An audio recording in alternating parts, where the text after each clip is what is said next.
three-man panel of justices at the Federal Court of Appeal in Enugu State have upheld the decision of the lower high court that had earlier sentenced a staff of Guaranty Trust Bank, GTBank, Onyekachi Nwosu to 7 years imprisonment in line with the enacted Nigeria law of failed banks or recovery of debts and financial malpractices act, which the convict fraudulently used the property of one Mrs Adebimpe Foluke to apply and disburse 50 million naira's loan into the savings account of GTBank customer and withdrew 40 million naira's of the money from the beneficial savings account for his personal use. This is coming at a critical period. Many Nigerians are doubting the credibility and integrity of GTBank management after a popular human rights activist, Martin's Vincent Otse aka VeryDarkMan, was arrested last Friday at the exit gate of GTBank branch in Abuja by the Economic and Financial Crimes Commission, EFCC, when the activist went with his mother to seek clarification over apparent unauthorized constant savings withdrawals as loan repayments from his mother's savings asset with the bank, with the activist's mother saying she never took loan from the bank, and EFCC arresting and releasing VeryDarkMan after almost 5 days in detention without specifically stating the alleged offense or offenses committed by the activist may have created room for some level of insinuations in certain quarters that sees GTBank management as people probably using the state security assets to commit act of criminal intimidation and oppression of complainers to cover up the bank's suspected loan fraud and financial malpractices. According to EFCC news release made available about an hour ago, the Enugu Division of the Court of Appeal has upheld the conviction and 7 years prison sentence of one Onyekachi Nwosu, a former employee of Guaranty Trust Bank, for his commission of over 50 million naira loan fraud. Nwosu was prosecuted by the Enugu Zonal Directorate of the Economic and Financial Crimes Commission, EFCC, on a 9-count charge, bordering on forgery and obtaining by false pretense to the tune of 50 million naira, and was convicted and sentenced by Justice R.O. Dugbo Oghoghori of Federal High Court, sitting in Independence Layout, Enugu, on January 14, 2021. The convict, who was an account officer of one Anyaso Shindu, owner of Floxy Aluminum Odiophil Products Limited, used a forged document titled, An Application to Mortgage, Consent to Mortgage and Tripartite Legal Mortgage, to deceive GTB into believing that one Mrs Adebimpe Foluke pledged her property as collateral for the said loan to Floxy Aluminium Odiophil Products Limited. Investigations revealed that he benefited 40 million naira from the fraudulent act by directly withdrawing it from the account of Floxy Aluminium Odiophil Products Limited. In the course of his trial, Prosecution Counsel, Assistant Commander of the EFCC, Ace 2 Main Sadaka Ekwu, called 4 witnesses and tendered 16 exhibits which were admitted in evidence as Exhibit EFCC 1-16. At the end of the trial, Justice Oghoghori held that the EFCC proved its case beyond reasonable doubt and convicted and sentenced Nwosu accordingly. Dissatisfied with the judgment, the convict approached the appeal court, praying it to set aside the judgment of the trial court, while Ekwu, the prosecution counsel, prayed the court to uphold the judgment of the High Court and dismiss the appeal on the grounds that the prosecution proved its case beyond reasonable doubt. The Court of Appeal set aside the convictions from the trial court on counts 1-8 but upheld that on count 9. Count 9 of the charge reads, that Onyekachi Nwosu, sometime in September 2010 in Enugu within the jurisdiction of the Federal High Court of Nigeria, while being an officer of Guaranty Trust Bank and being connected with the grant of loan, knowingly processed and facilitated the grant loan of 50 million naira, 50 million naira's .00 to Floxy Aluminum Odiophil Products Limited, received the sum of 40 million naira, 40 million naira's .00 as personal gratification out of the said loan after it was granted, thereby committed an offence contrary to Section 15(1)(e) and punishable under Section 16(1)(a) of the Failed Banks, Recovery of Debts, and Financial Malpractices in Banks Act Cap. F2 laws of the Federation of Nigeria, in a unanimous judgment of a 3-member panel of the appeal court, delivered by Justice Zainab Babe Abubakar, the Court of Appeal held that the evidence of the first prosecution witness, PW1, corroborated the confession of the appellant that he collected 40 million nairas from the loan sum of 50 million nairas granted to the third respondent, Floxy Aluminum Odiofil Products Limited. The appellant has admitted that he collected 40 million nairas from the loan sum, which has proved the last ingredient of the offence against the appellant.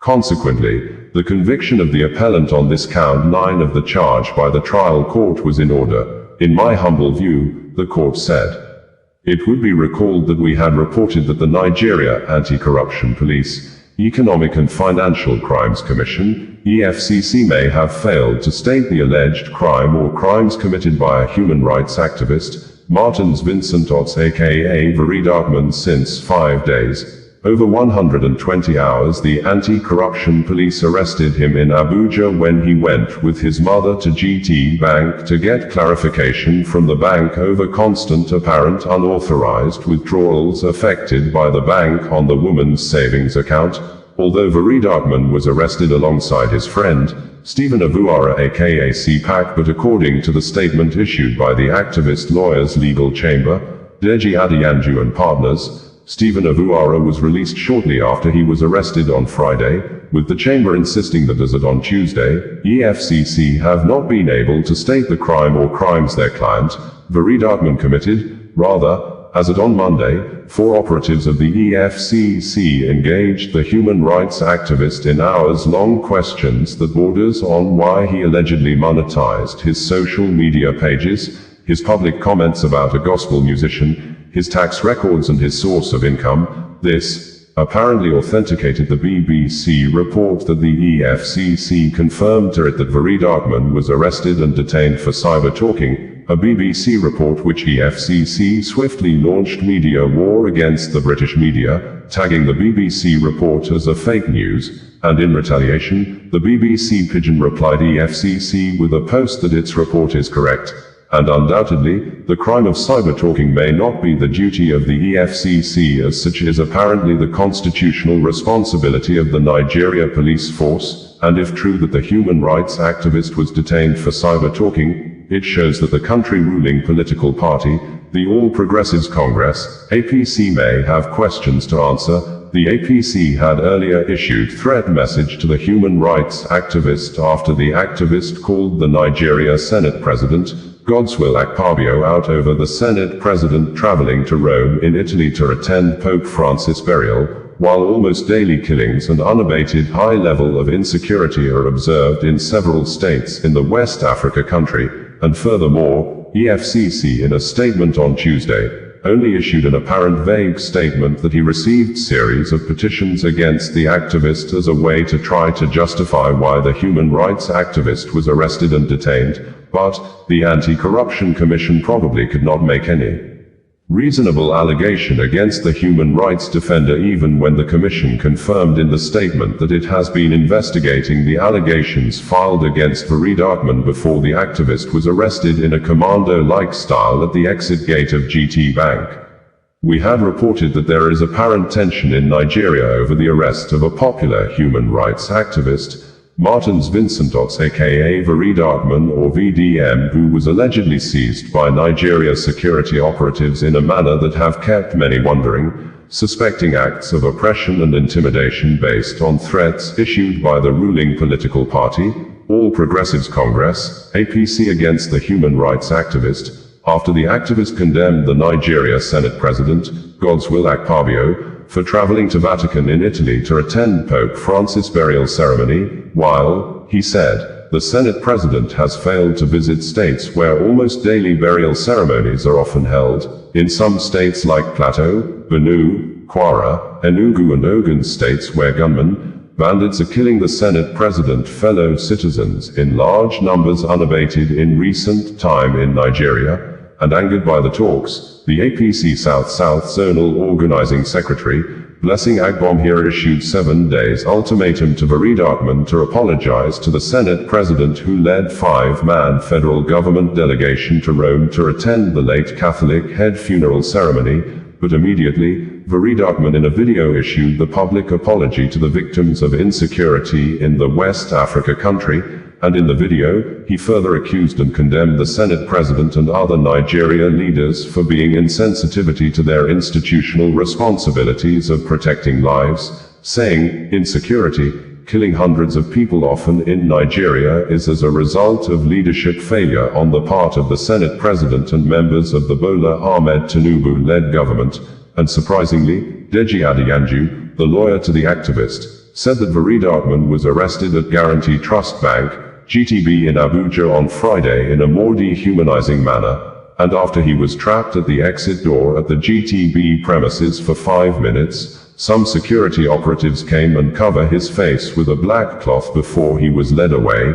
and for more than 48 hours, Nigeria Authority is yet to issue statement over the arrest of the human rights activist who had on Friday went with her mother to the GTBank to get clarification over the unauthorized withdrawals constantly done on his mother's savings account, after the activist suspected that someone may have used his mother's national identification number, NIN, to take loan from the GTBank.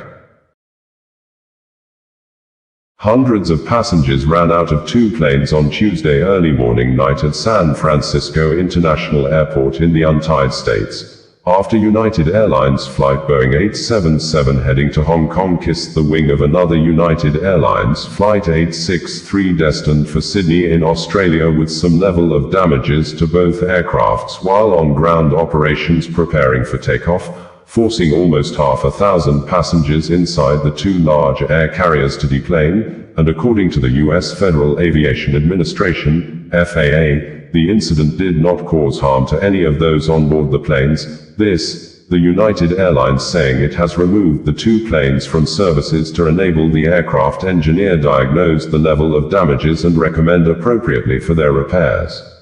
Fazat News Media stated that, in the early morning hours at San Francisco International Airport, a moment of unexpected chaos unfolded as 2 United Airlines Boeing 777s, massive machines carrying the hopes and plans of hundreds of passengers, collided on the tarmac. The incident, which occurred during routine ground operations, left travelers shaken but unharmed, and cast a spotlight on the intricate dance of aircraft movements at one of the nation's busiest airports. United Flight 877, bound for Hong Kong, and United Flight 863, destined for Sydney, became the center of attention as their wingtips grazed in a jarring encounter that halted both journeys before they could begin. The collision took place shortly after dawn, as Flight 877 was being pushed back from its gate, a standard procedure where a tug vehicle maneuvers the aircraft away from the terminal. At the same time, Flight 863 was taxiing nearby, navigating the complex network of taxiways that crisscross the airport. The 2 planes, both Boeing 777-300ERs, made contact in a slow but forceful scrape, leaving visible damage to their wingtips. Passengers aboard both aircraft, some of whom were preparing for long-haul international flights, experienced a moment of confusion as the planes came to an abrupt stop. San Francisco International Airport, a hub for United Airlines, is no stranger to the high-stakes choreography of ground operations. With planes moving like pieces on a chessboard, the margin for error is razor-thin. Yet, this incident underscored the challenges of managing such operations under pressure. Ground crews and emergency responders acted swiftly, cordoning off the area to assess the damage and ensure the safety of all involved. Remarkably, no injuries were reported, a testament to the protocols in place and the quick response of airport personnel. United Airlines, in a statement released shortly after the incident, expressed regret for the disruption to passengers' plans and emphasized its unwavering commitment to safety. The airline confirmed that both aircraft were removed from service for detailed inspections, a process likely to involve engineers poring over every inch of the damaged wingtips to determine the extent of repairs needed. For passengers, the cancellations meant rebooking on later flights, with some facing delays of several hours or more as United scrambled to accommodate them on alternative routes. CNN reported that the incident occurred for the 2nd time in less than a month. The incident occurred about 12:30 a.m. local time, in an area where air traffic controllers do not communicate with flight crews, the FAA added. No injuries occurred and passengers on both planes deplaned normally, a United Airlines spokesperson said in a statement. We are working with our customers to rebook them on other flights. The FAA also is investigating an incident last month at Ronald Reagan Washington National Airport involving two American Airlines regional jets that bumped wings. The wingtip of American Airlines Flight 5490 struck American Airlines Flight 4522 on a taxiway around 12:45 p.m., the FAA said in a statement. Flight 5490 was headed to Charleston, South Carolina, while Flight 4522 was headed to JFK International Airport in New York with 7 members of Congress on board.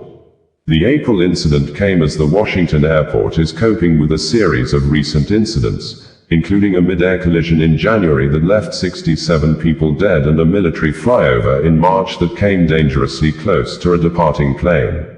The latter prompted a federal investigation focusing on an air traffic control communications breakdown, according to CNN report. Kano State Command of the Nigeria Police Force has arrested an 18-year-old woman, Saudat Jibril, for allegedly killing her husband, Salisu Idris, by thus cutting his throat with a knife while he was asleep on Tuesday early morning night at Farawa community in Kumbotso local government area of Kano State, barely 9 days after they held their wedding ceremony. According to a statement issued by the command's spokesperson, SP Abdullahi Haruna Kiyawa, the incident occurred at about 12:35 a.m. in Farawa quarters of Kumbotso local government area. The suspect, Saudat, is accused of slitting the throat of her 30-year-old husband, Salisu Idris, with a sharp knife while he was reportedly asleep. Upon receiving the report, the Commissioner of Police, CP Ibrahim Adamu Bakori, PhD, swiftly deployed a team of detectives to the scene, the statement reads. The victim was rushed to Aminu Kano Teaching Hospital, where he was confirmed dead by medical personnel. The suspect is currently in custody at the Criminal Investigation Department, CID, Homicide Section, and police say she will be charged to court for the offense of culpable homicide. While the motive behind the killing remains unclear, the police confirmed that investigations are ongoing. The Commissioner of Police condemned the act, emphasizing the command's zero tolerance for violence and criminal activity in the state. We will not tolerate any form of violence or criminality in Kano State, CP Bakori stated. The command is committed to conducting thorough investigations to ensure justice is served. According to Wikitimes, a news media with special focus on northern Nigeria communities, the incident, which occurred late Monday night, has sent shockwaves through the neighborhood. Witnesses said Saudat lured her husband into a fatal trap by asking him to close his eyes for a surprise, before slitting his throat with a knife. A neighbor and eyewitness, Dini Mada, told Wikitimes that Salisu managed to identify his wife as the attacker before succumbing to his injuries later in the hospital. I asked him, who did this to you? He said, Dini, it's my wife who stabbed my neck with a knife in the parlor. She asked me to close my eyes so that she would surprise me, but I didn't know that she had hidden her knife somewhere. She cut me in the neck. Dini narrated his conversation with late Salisu shortly after the incident. He added, we met that very night and said good night to each other. He entered his house, and I entered mine. Like 10 minutes later, his mum, whose house is attached to her son's own, called me and said some people attacked Salisu. But on reaching there, we found that his throat was slit. The suspected killer wife reportedly locked herself in a bedroom and was discovered by police during a search. She was on the phone when police arrived, and they arrested her. We did not even know that she was still in the house, the witness stated. According to Dini, a close friend of the deceased disclosed that the couple had unresolved tensions that only a few close allies of the victim are aware of. Despite their pre-wedding affection, she refused to consummate the marriage and often declined to cook for him. On the night of the murder, Salisu purchased gurasa and meat for dinner after she again failed to prepare a meal. He noted that she appeared normal to all people in the neighborhood. Sometimes they go to their family house and return together because it's close by. Family members confirmed the victim was rushed to the hospital but died shortly afterward. His brother, Tanimu Idris, said, he has been buried according to Islamic rites. Meanwhile, a wedding invitation card made available online indicated that the couple married on April 27, 2025 at the Farawa community in Kano State. In another related case of homicide in the state, the Kano State Police Command has arrested a 20-year-old man who killed another with a sharp cutlass with multiple injuries inflicted on the victim's body. In a tweet on its X social media handle, the police command said, the Kano State Police Command has arrested one Aliyu Umar, a 20-year-old male, who attacked one Shehu Muhammad, a 30-year-old male at his residence with a sharp cutlass and inflicted multiple injuries on his body. The victim was rushed to the hospital for medical attention, where he was pronounced dead by a medical doctor. Bringing you the news in a more digital way.